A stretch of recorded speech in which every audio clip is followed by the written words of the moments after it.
ప్రమాదాలకు గురైనప్పుడు, ఆటల్లో కింద పడ్డప్పుడు, మెట్ల మీదనో స్నానాల గదిలోనో జారి పడ్డప్పుడు ఎముకలు చిట్లిపోవడం, ఫ్రాక్చర్లు కావడం మనలో చాలా మందికి అనుభవమే. అయితే ఎముకల్లో ఫ్రాక్చర్లు అయినప్పుడు మనలో చాలా మందికి ఏం చెయ్యాలో తోచదు, గందరగోళానికి గురవుతూ ఉంటారు.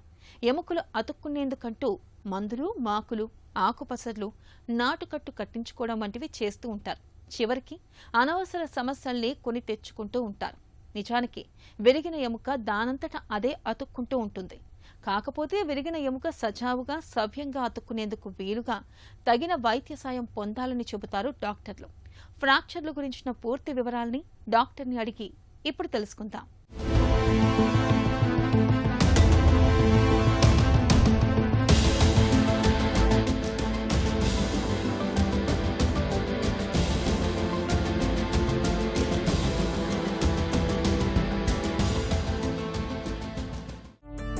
ఫ్రాక్చర్ అంటే ఏంటి? ఫ్రాక్చర్ అనేది ఎన్ని రకాలుగా అవ్వచ్చు? ఫ్రాక్చర్ అంటే బేసిక్లీ ఆ బోన్ కంటిన్యూటీ బ్రేక్ అయ్యేది. It may be partial, total, comminuted, వేరే వేరే టైప్స్ ఉంటాయి. సో ఏ ఎముక ఉన్నా కానీ మనకు హిప్లో ఉండొచ్చు, చేతిలో ఉండొచ్చు. ఆ ఎముక మనకు కార్టికల్ కాంటిన్యూటీ అంటే బోన్ పైన కార్టెక్స్ ఉంటుంది, లోపల మెడిలా ఉంటుంది. ఆ కార్టికల్ కాంటిన్యూటీ అంటే పైన హార్డ్ బోన్ ఉండేది బ్రేక్ అయితే దాన్ని ఫ్రాక్చర్ అంటాము. సో ఫ్రాక్చర్ బేసికలీ ఉండేది వేరే వేరే రకాలు ఉంటాయి. సింపుల్ ఫ్రాక్చర్ అంటే సింపుల్గా ఎరిగింది, బోన్ చిట్లింది, బట్ మల్టిపుల్ పీసెస్ కాలేదు. మల్టిపుల్ పీసెస్ అయినప్పుడు ఒక బోన్నే దాన్ని మనం కమ్యూనిటెడ్ ఫ్రాక్చర్ అంటాం. కొన్నిసార్లు దెబ్బ తగిలి రోడ్ ట్రాఫిక్ యాక్సిడెంట్ ఏమైనా అయినప్పుడు బోన్ బయటికి వస్తుంది, దాన్ని మనం ఓపెన్ ఫ్రాక్చర్ అంటాం. అంటే లోపల ఉండే ఎముక బయటికి స్కిన్ నుంచి బయటికి వచ్చింది, those are open fractures. Close fracture అంటే స్కిన్ డ్యామేజ్ కానప్పుడు and when the outside atmosphere is not communicating with the బోన్కి తగిలినప్పుడు అప్పుడు దాన్ని క్లోజ్ ఫ్రాక్చర్ అంటాం. చిన్నపిల్లలో వస్తుంది, దాన్ని మనం గ్రీన్ స్టిక్ ఫ్రాక్చర్ అంటాం. గ్రీన్ స్టిక్ అంటే ఓన్లీ ఎముకలు రెండు పక్కలు ఎరగదు, ఒకటే పక్క ఎరుగుతుంది అండ్ బోన్ బెండ్ అవుతుంది. కొంచెం ఏజ్ అయిన తర్వాత another type of fracture is called pathological fracture. అంటే మనకు బోన్స్ వీక్ ఉన్నప్పుడు పడకోకుండా కానీ ఇరగొచ్చు. అది నడుములో రావచ్చు, తుంటి జాయింట్స్లో, హిప్స్లో రావచ్చు. దాన్ని మనం పెథలాజికల్ ఫ్రాక్చర్ అంటాం. ప్రమాదం జరిగినప్పుడు ఫ్రాక్చర్ అయ్యిందని ఎలా అనుమానించాలి? ఎక్కడైనా మనం దెబ్బ తగిలినప్పుడు దాన్ని మనం ఇమీడియట్గా కదగలితే there is very unlikely that there will be a fracture. మోకాల దగ్గర దెబ్బ తగిలింది, కూర్చొని లేసి ఇమీడియట్గా నడిచినామంటే ఫ్రాక్చర్ ఉండే ఛాన్స్ తక్కువ. బట్ హౌఎవర్ మనం నడవలేము, మూమెంట్ చేసేది కష్టము, డిఫార్మిటీ వచ్చిందంటే మనకు స్ట్రైట్ ఇట్లా ఫింగర్ స్ట్రైట్ ఉంటుంది, ఇట్లా పూర్తిగా బెండ్ అయిందనుకోండి, దాన్ని డిఫార్మిటీ అంటాం. ఆ డిఫార్మిటీ మామూలుగా ఉండేదానికన్నా డిఫార్మిటీ వస్తే ఫ్రాక్చర్ ఉన్నట్ల. వెన్ యూ కెనాట్ ఫంక్షన్, మనం నడిచే చేత కావాలంటే ఫ్రాక్చర్ పాసిబిలిటీ ఉంటుంది. సో ఇవన్నీ మనం డయాగ్నోస్ చేయాలంటే సింపుల్ ఎక్స్రే ద్వారా మనకు తెలుస్తుంది. ఫ్రాక్చర్ అయినప్పుడు ప్రథమ చికిత్స ఎలా ఉండాలి? ఏం చేయాలి, ఏం చేయకూడదు? The most important thing is మనకు పెరిఫరల్ ఇంజరీస్ ఉన్నప్పుడు, అంటే చేతికి, షోల్డర్కి మనకి ఏదైనా ఫ్రాక్చర్ అయినప్పుడు దాన్ని మనం స్ప్లింట్ పెట్టవచ్చు. అంటే సింపుల్ కార్డ్బోర్డ్ పీస్ తీసుకోవచ్చు, put it along here and tie it with a cloth. దాన్ని ఇమొబిలైజేషన్ అంటాం. సో ఏదైనా ఫ్రాక్చర్ అయినప్పుడు ఫస్ట్ మనకు వచ్చేది పెయిన్. ఇట్లా ఇమొబిలైజ్ చేస్తే ఫ్రాక్చర్ కదిలేది తగ్గుతుంది, పెయిన్ తగ్గుతుంది, దాంట్లో ఉండే బ్లీడింగ్ అండ్ పక్కన కండరాల్లో డ్యామేజ్ అయ్యేది ఆల్సో తక్కువ ఉంటుంది. This is for peripheral injuries. కాళ్ళకు కావచ్చు, ఫుట్కి కావచ్చు, ఎల్బోస్ కావచ్చు, స్ప్లింటింగ్ అంటాం దీన్ని. And obviously next stages back fractures, spine fractures అన్నీ అయినప్పుడు ఆబ్వియస్లీ స్ప్లింటింగ్ ఇచ్చే కాదు. నడుము ఫ్రాక్చర్ అయినా, హిప్ ఫ్రాక్చర్స్ అయినా కానీ పేషెంట్ ఒక పండబెట్టి ట్రాన్స్పోర్ట్ చేయాల్సి వస్తుంది. వాళ్ళని కూర్చోబెట్టినా, తిప్పినా కానీ నడుము నరము, మెడ దగ్గర నరము ఇంకా ఎక్కువ డ్యామేజ్ కావచ్చు.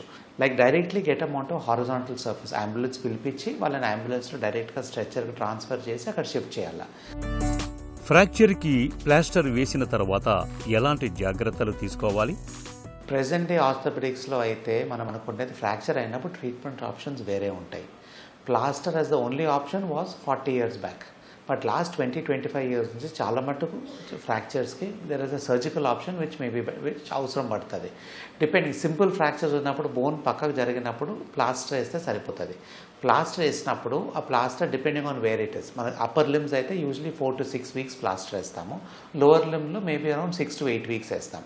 But any other fracture in the long, ఈ ప్లాస్టర్ మనం వేసే ఫ్రాక్చర్ మేబీ 5%. 95% ఆఫ్ ద ఫ్రాక్చర్స్కి సర్జరీ అవసరం పడుతుంది డిపెండింగ్ ఆన్ ద లొకేషన్. ఆ బోన్కి మనం ఫంక్షనాలిటీ రావాలంటే పాతకాలంలో ఏం చేసేది, ప్లాస్టర్ వేసేది, ట్రాక్షన్ పెట్టేది, 3 నెలలు పండబెట్టేది. బట్ దాంతో ఏమవుతుందంటే ఉండే మసిల్స్ వీక్ అవుతాయి, బోన్స్ వీక్ అవుతాయి and patient return to activity చాలా టైం పడుతుంది. ప్రెజెంట్ డేలో 90 to 95% of single bone fractures అంటే కంప్లీట్గా బ్రేక్ అయ్యేటివి ఆపరేషనే అవసరం పడుతున్నది. ప్లాస్టర్ ఉన్నప్పుడు నొప్పి, దురద, వాపు ఉంటే ఏం చేయాలి?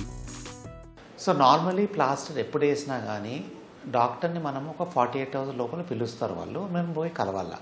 సో ప్లాస్టర్ వేసినప్పుడు సపోజింగ్ కొన్నిసార్లు స్వెల్లింగ్ అయి టైట్ అయితే మన ఫింగర్ మూమెంట్స్ అన్నీ తగ్గిపోతాయి, ఫింగర్ బ్లూయిష్ అయిపోతాయి. ఇప్పుడు ఫింగర్స్ రెడ్ ఉండేపోతే బ్లూయిష్ అవుతాయి, సో స్వెల్లింగ్ ఎక్కువ వస్తుంది, ఫింగర్ మీరు కదలేకపోతారు. అప్పుడు ఎమర్జెన్సీగా మీరు హాస్పిటల్కి వెళ్ళిపోయి ఆ టైంలోనే ప్లాస్టర్ ఓపెన్ చేయాలి. That is the only emergency care. Itching చాలా మటుకు ప్లాస్టర్స్తో ఉంటుంది, అది మీకు ఇంకా మేనేజ్ చేయాలా. బట్ ఒక 2-3 వీక్స్లో ఒకసారి మళ్ళీ పోయి ప్లాస్టర్ చేయించుకొని అది క్లీన్ చేసుకొని మళ్ళీ ఇంకోటి వేయించుకోవచ్చు. ఫ్రాక్చర్ నయం అవటానికి ఎంతకాలం పడుతుంది? త్వరగా మారటానికి ఏం చేయాలి? ఓన్లీ మనం ప్లాస్టర్ వేస్తే యూజువలీ అంటే ఫ్రాక్చర్ పొజిషన్లో ఉందన్నమాట ప్లాస్టర్ వేస్తే. సో అప్పర్ లిమ్ కోసం usually take 6 to 8 weeks plaster తీసేసేకే. లోవర్ లిమ్స్ కోసం కుడ్ బి అరౌండ్ 8 weeks. కానీ ఆ ప్లాస్టర్ తీసినా కానీ ఇమీడియట్గా మనం నడిచేకి చేత కాదు, బికాస్ ఆ fracture will take some more time. By and large lower లిమ్ will be around 12 weeks, upper లిమ్ 6 to 8 weeks అవుతుంది. సో ఫ్రాక్చర్ హీల్ అయిన తర్వాత అప్పుడు మళ్ళీ స్లింగో ఇచ్చి ఓన్లీ ఆఫ్టర్ 3-4 months తర్వాత దాన్ని మనం యాక్టివ్గా వాడే పాసిబిలిటీ ఉంటుంది. అంతవరకు మనం కొంచెం ఫిజియోథెరపీ ఎక్సర్సైజ్ నేర్చుకొని ఫంక్షనింగ్ చేయాలి. దిస్ ఇస్ ఫర్ ప్లాస్టర్ వేసినప్పుడు. సర్జరీ చేసినప్పుడు డిపెండింగ్ ఆన్ ద ఫ్రాక్చర్ ఎంత మాత్రం బోన్ డ్యామేజ్ అయింది, కొన్నిసార్లు సర్జరీ చేసిన తర్వాత 2-3 వారాలకే నడిపించి కొంచెం బరువు వేపిస్తాము, కొంతమందికి 3 months తీసుకుంటాము. కొన్ని సివియర్ ఫ్రాక్చర్ చాలా బోన్ పీసెస్ అయినప్పుడు ఎల్డర్లీ ఏజ్లో it can take up to 9 months also. ఫ్రాక్చర్పై వేసిన ప్లాస్టర్ను తీసేసిన తర్వాత కాలు లేదా చేతిని వెంటనే వాడొచ్చా? నార్మల్గా ఎనీ ఫ్రాక్చర్ మనం ప్లాస్టర్ వేసిన తర్వాత చేతిని మనం 4 to 6 weeks వాడడం కాబట్టి అక్కడ స్టిఫ్నెస్ ఉంటుంది. స్టిఫ్నెస్ అంటే ఆ చేయి కదిలిచ్చేకి, పాదం కదిలిచ్చేకి, మోకాలు కదిలిచ్చేకి టైం పడుతుంది. దాన్ని మనము ఒక లెవెల్ ప్లాస్టర్ తీసిన తర్వాత గ్రాడ్యువల్గా ఫిజియోథెరపీ ఎక్సర్సైజ్ నేర్చుకొని మనమే చేయాలి. ఇమీడియట్గా నడవకూడదు, కానీ ఫిజియోథెరపీ మాత్రమైతే మనం స్లోగా మనమే చేసుకోవాలి. చాలామంది పేషెంట్స్ ఏమనుకుంటారు ఇప్పుడే చేయకూడదు కదా, పెయిన్ ఉంది కదా అని. లేదండి, మనం ఫ్రాక్చర్ అయిన తర్వాత స్టిఫ్నెస్ వస్తుంది, పెయిన్ ఉంటుంది. ఆ పెయిన్ పోవాలంటే మనం గ్రాడ్యువల్గా ఎక్సర్సైజ్ చేస్తేనే అది పోయేది, లేకపోతే కండరాలు బిగిసిపోయి ఇంకా టైట్ అవుతాయి. సో ఒక ప్లాస్టర్ తీసిన తర్వాత ఒక 4 to 6 weeks 2 months వరకు డాక్టర్ దగ్గర ఫిజియోథెరపిస్ట్ దగ్గర ఎక్సర్సైజ్ నేర్చుకొని ఎక్సర్సైజ్ చేయాలి. ఒక 2-3 weeks చూసి మనతో చేత కాలేదంటే ఫిజియోథెరపిస్ట్ని సంప్రదించి వాళ్ళు కానీ ఎక్సర్సైజ్ మనకు హెల్ప్ చేయగలుగుతారు. But by and large exercise చేయకపోతే మాత్రం స్టిఫ్ లింబ్ అయిపోతుంది and it becomes very difficult to handle it. ఫ్రాక్చర్లకు ఆధునిక వైద్యంలో ఇవాళ POP కట్టు మొదలుకొని రాట్లు వేయడం, ప్లేట్లు బిగించడం వరకు చక్కటి చికిత్సలెన్నో అందుబాటులో ఉన్నాయి. ఎముక విరిగినప్పుడు నాటు వైద్యాల జోలికి వెళ్లకుండా సకాలంలో డాక్టర్ని సంప్రదించడం అన్ని విధాలా